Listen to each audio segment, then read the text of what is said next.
Get woke, go broke. Have a wonderful day. Get woke, go broke.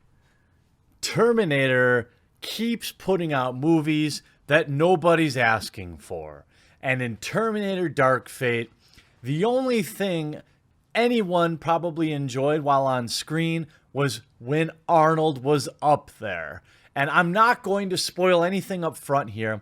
I'll tell you before I spoil anything. I'm not going to spoil like every little thing about the movie, but there's definitely some things that I'm very, very angry about. But let's start with the good news. Look, this film rated fine by critics. I actually thought, given the Wominator, that critics would give it probably a 99 or even 105%. But 69% is respectable, and the fans seem to enjoy it. This is my suspicion. Everybody loves Arnold. Everybody loved Terminator 1 and Terminator 2. When you watch this film, every time Arnold's on screen, even though he's not the same dude as Terminator 2, it's complicated, but he's not the same guy, because obviously we saw him go down into the vat and give his little thumbs up on the end there, because that is one of the most memorable moments of my young cinema history, because you cared about him. You cared about John Connor. You cared about Sarah Connor. Now, when they drag all of these corpses out of the grave to put out Terminator Dark Fate, which they spent almost $200 million producing, they didn't do anything in the film to make you care whatsoever. And I am... Calm down, Jeremy, because there's some sweet revenge, all right? Terminator Dark Fate conked out with $27 million, and why The Irishman is not a strategic opportunity in the box office. Third update. It's not a good weekend for franchises, specifically old dusty ones, as the sixth Terminator movie, Dark Fate, is seeing an awful feature at this weekend's domestic box office. Tentpole that, a terrible result for the planned Paramount Skydance Fox tentpole that reportedly cost $185 million. Some say it's $196 million. By the way, that doesn't include marketing. The old number I see tossed around, and if there's any film buffs, I know one of you does email me about Box Office Mojo not being reliable numbers. If the old adage is basically they spend as much on marketing as they do the film, if that's true, you're looking at a $400 million production cost. I hear the worldwide global audiences are turning their nose up. China's box office, now at an estimated 19.4 million, is also underwhelming, expected to come in at 30 million, well below the 40 to 50 million they were expecting. With Disney and Fox hoping that they'd hit 40 million from 36 territories, Japan is the only market left. Terminator Genesis made 22 million.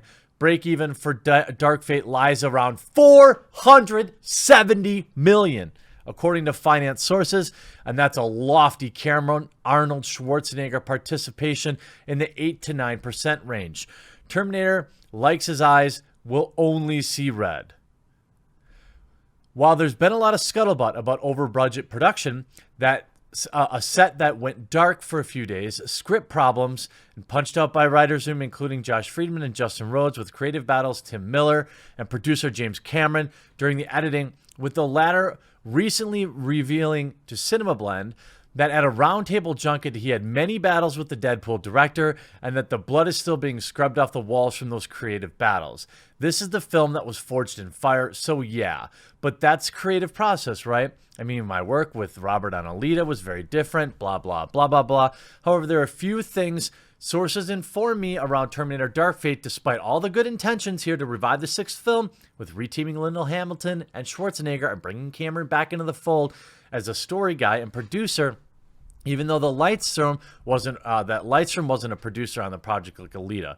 Paramount did a great job mounting excitement for the film out at Comic-Con and CinemaCon, enough to put initial production budget projections in the $40 million range. In fact, recent hysterical ESPN hybrid trailer with NBA star Kawhi Leonard as Schwarzenegger and Hamilton racked up 10 million global views.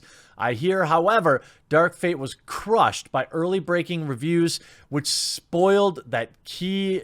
I won't say that. We go on to this. Box office Terminator bombs again as Dark Fate nabs apocalyptic $10.6 million on Friday.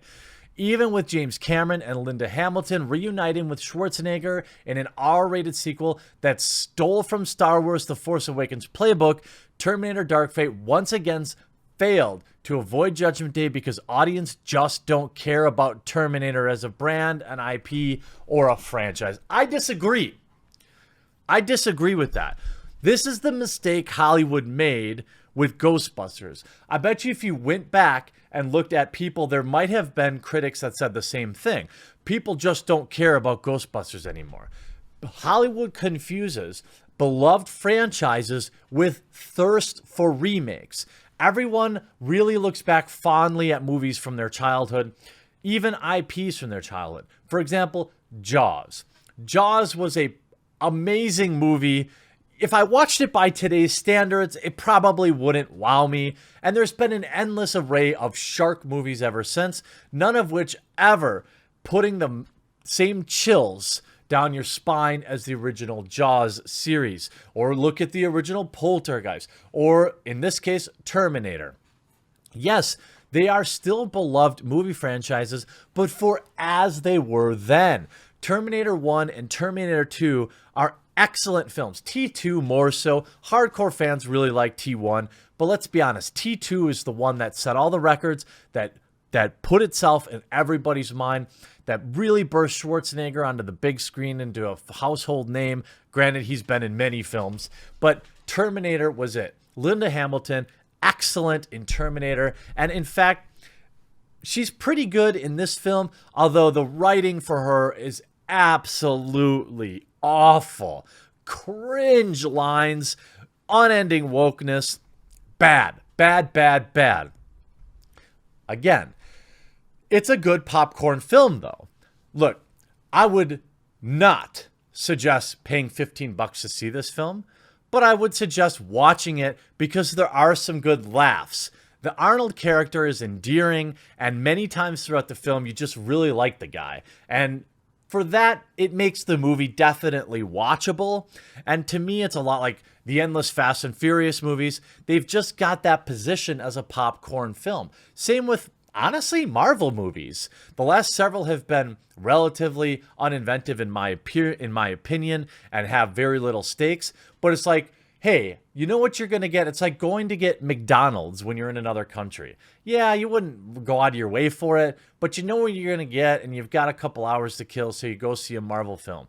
That's what a lot of these films are, and that's what Terminator Dark Fate does succeed at, as a turn your mind off and just kind of enjoy the fast moving and the action. It's fine for that, but it fails to make you care about any of the main characters, and we'll get into that in a minute. Terminator Dark Fate faced Judgment Day once again yesterday, earning $10.6 million. The sci-fi sequel, directed by Tim Miller, produced by James Cameron, starring vets like Linda Hamilton, Arnold Schwarzenegger, along newbies Mackenzie Davis, Natalia Reyes, and Gabrielle Luna. We'll get into that. McGee's Terminator Salvation, a Future Wars sequel starring Christian Bale, earned just $125 million domestic and $375 million on a $200 million budget. It's probably decent, 2-to-1 ROI. Most movies probably want more than that, but nonetheless. Terminator has become a metaphor for itself, with filmmakers trying different things only to face the same Hollywood outcome. Judgment Day is inevitable. Hollywood may yet figure out the audiences who aren't diehard sci-fi geeks have little interest in additional Terminator movies, making a, quote, Future Wars sequel with Christian Bale as John Connor didn't do it, making a time-twisting retcon presumably modeled after Star Trek didn't do it, bringing back the old gang for a passing the torch sequel like Star Wars The Force Awakens didn't do it. The pitches change, the hooks differ, but the results are always the same. Just because folks like Terminator 19... See, holy cow, I am agreeing with Mendelsohn. Just because folks like Terminator 1984 lost their minds over T2, Judgment Day 91, doesn't mean they have any interest in additional Terminator movies. Just because something was once popular doesn't mean audiences care for a new iteration. No. See, I mean, I think you're probably right here, but I think you could have made a good Terminator movie, but you turned off huge swaths of original fandom with the marketing. And you could argue that Terminator 2 was honestly a kind of a girl power film in a lot of ways, but it was still about Arnold, I think. And it was still about protecting John Connor. Now, here's where I'm going to spoil something here. So if you want to see the movie or you haven't been spoiled on it, before you leave, maybe remember to leave a like and a comment down below. Are you ready?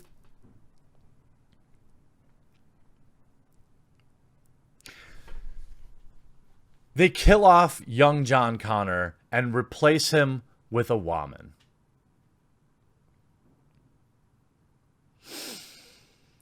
Effectively, while you might argue that this is an alternate universe kind of thing, like they try to do with Marvel, for many it will completely nullify everything that John Connor's gone through before this point. There are even horribly cringe lines like, "It's not your womb that's important, it's you," talking to Danny, who is the new John Connor apparently. They kill off John Connor immediately, making everything that happened before this completely pointless. Arnold, in my opinion, is the only thing cool about this film. Nothing else matters. And by the way, he's not the same Arnold that he was in Terminator 2. His name is Carl. And you only get tricked into caring about him. He's great in the film. His deadpan humor is the same as it ever was. Effectively, you only care about Arnold. You don't even necessarily care about Carl, who, by the way, was the dude, spoiler alert, that killed John Connor. All right? So essentially, they just go straight for your guts right away in the beginning, kill off John Connor. The Carl character, for whatever reason, feels bad about it and spends the rest of his life acting as a human and trying to make up for it in some way. And I'm not going to give away like the big ending and stuff like that, but it's more of the same crap. It's more the same lazy killing off your favorite characters so that you feel feelings rather than actually building up and earning them. Okay? You forget a lot of this film is actually literally impossible because they don't care to bother to follow any of the lore. So basically 5 minutes into the movie, it's a complete giant mess. You have lines as cheesy as, "I saved 3 billion lives and I couldn't save my son. Now I'm terminated."